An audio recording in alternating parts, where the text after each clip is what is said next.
We have now the 13th day of our preparation for the total consecration to Jesus through Mary. And St. Louis de Montfort is now going to begin to speak about, or at least approach, the heart of the devotion. There are several interior practices of true devotion to the Blessed Virgin. Here are the principal of them stated compendiously. He's going to list 8 types of interior devotion. 1, to honor her as the worthy Mother of God, with the worship of hyperdulia. That is to say, to esteem her and honor her above all the other saints as the masterpiece of grace, and the first after Jesus Christ, true God and true man. 2, to meditate her virtues, her privileges, and her actions. 3, to contemplate her grandeurs. 4, to make to her acts of love, of praise, of gratitude. 5, to invoke her cordially. 6, to offer ourselves to her and unite ourselves with her. 7, to do all our actions with the view of pleasing her. 8, to begin, to continue, and to finish all our actions by her, in her, and with her, in order that we may do them by Jesus Christ, in Jesus Christ, and with Jesus Christ, and for Jesus Christ, our last end. We will presently explain this last practice. True devotion to Our Lady also has several exterior practices, of which the following are the chief. 1, to enroll ourselves in her confraternities and enter her congregations. 2, to join the religious orders instituted in her honor. 3, to publish her praises. 4, to give alms, to fast, and to undergo outward and inward mortifications in her honor. 5, to wear her liveries, such as the rosary, the scapular, or the little chain. 6, to recite with attention, devotion, and modesty the Holy Rosary, composed of 15 decades of Hail Marys in honor of the 15 principal mysteries of Jesus Christ, or 5 decades, which is the third of the Rosary, either in honor of the 5 joyful mysteries, and he goes on to list each of the joyful and sorrowful and glorious mysteries, which you know. We may also say a chaplet of 6 or 7 decades in honor of the years which we believe Our Lady lived on earth, or the little corona of the Blessed Virgin, composed of 3 Our Fathers and 12 Hail Marys, in honor of her crown of 12 stars, or privileges, or the office of Our Lady, so universally received and recited in the Church, or the little Psalter of the Holy Virgin, which St. Bonaventure composed in her honor, and which is so tender and so devout that one cannot say it without being melted by it. Or 14 Our Fathers and Hail Marys in honor of her 14 joys, or some other prayers, hymns and canticles of the Church, such as the Salve Regina, the Alma, the Ave Regina Caelorum, or the Regina Caeli, according to the different seasons, or the Ave Maris Stella, the O Gloriosa Domina, the Magnificat, or some other practices of devotion of which books are full.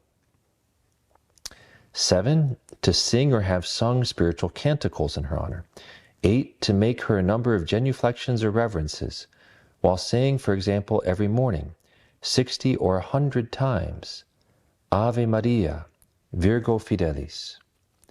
To obtain from God the grace by her to be faithful to the graces of God during the day, and then again in the evening, Ave Maria, Mater Misericordiae, to ask pardon of God by her for the sins that we have committed during the day. 9, to take care of her confraternities, to adorn her altars, to crown and ornament her images. 10, to carry her images, or to have them carried in procession, and to carry a picture or image of her about our persons, as a mighty arm against the evil spirit. 11, to have her images or her name carved and placed in churches or in houses, or on gates and entrances into cities, churches and houses. 12, to consecrate ourselves to her in a special and solemn manner. I'll just note, so that's a long list, but number 12 is this consecration of Jesus through Mary. He considers that an exterior practice, and the key is to live it in an interior way, which he's going to explain. There are a quantity of other practices of true devotion towards the Blessed Virgin, which the Holy Ghost has inspired into saintly souls, and which are very sanctifying. They can be read at length in the Paradise Opened of Father Barry, the Jesuit, where he's collected a great number of devotions which the saints have practiced in honor of Our Lady. Devotions which serve marvelously to sanctify souls, provided they are performed as they ought to be, that is to say, with a pure and good intention to please God only, to unite ourselves to Jesus Christ as to our last end, and to edify our neighbor. 2, with attention and without voluntary distraction. 3, with devotion, equally avoiding precipitation or negligence. 4, with modesty and a respectful and edifying care of the postures of the body. But after all, I loudly protest that having read nearly all the books which profess to treat of devotion to Our Lady, and having conversed familiarly and holily with the best and wisest of men of these latter times, I have never known nor heard of any practice of devotion toward her at all equal to the one which I wish now to unfold, exacting from the soul as it does more sacrifices for God, emptying the soul more of itself and of its self-love, keeping it more faithfully in grace, and grace more faithfully in it, uniting it more perfectly and more easily to Jesus Christ, and finally being more glorious to God, more sanctifying to the soul, and more useful to our neighbor than any other of the devotions to her. As the essential of this devotion consists in the interior which it ought to form, it will not be equally understood by everybody. Some will stop at what is exterior to it, and will go no further. And again, that's even making the consecration is exterior.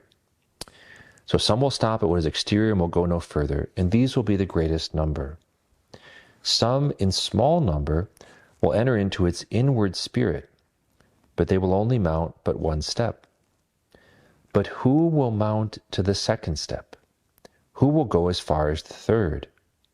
Lastly, who will so advance as to make this devotion his habitual state?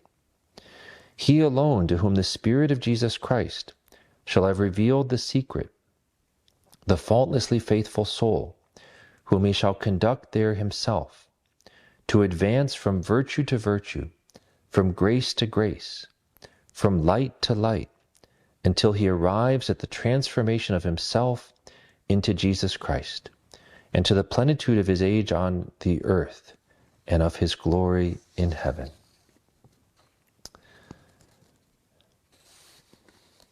And I'll just finish with 2 more paragraphs. But that great invitation, actually I'm going to stop there, because that great invitation from St. Louis to Montfort, I'm just going to reread this last passage. And again, even if this is your first time, you don't yet fully understand it, you can, with the simplicity of a child, say, I want to belong totally to you, my good mother, my lady, and I want to try to live everything throughout my day with you and for you, to make you happy, to depend on you for everything. As the essential of this devotion consists in the interior which it ought to form, it will not be equally comprehended by everybody. Some will stop at what is exterior in it, and will go no further, and these will be the greatest number.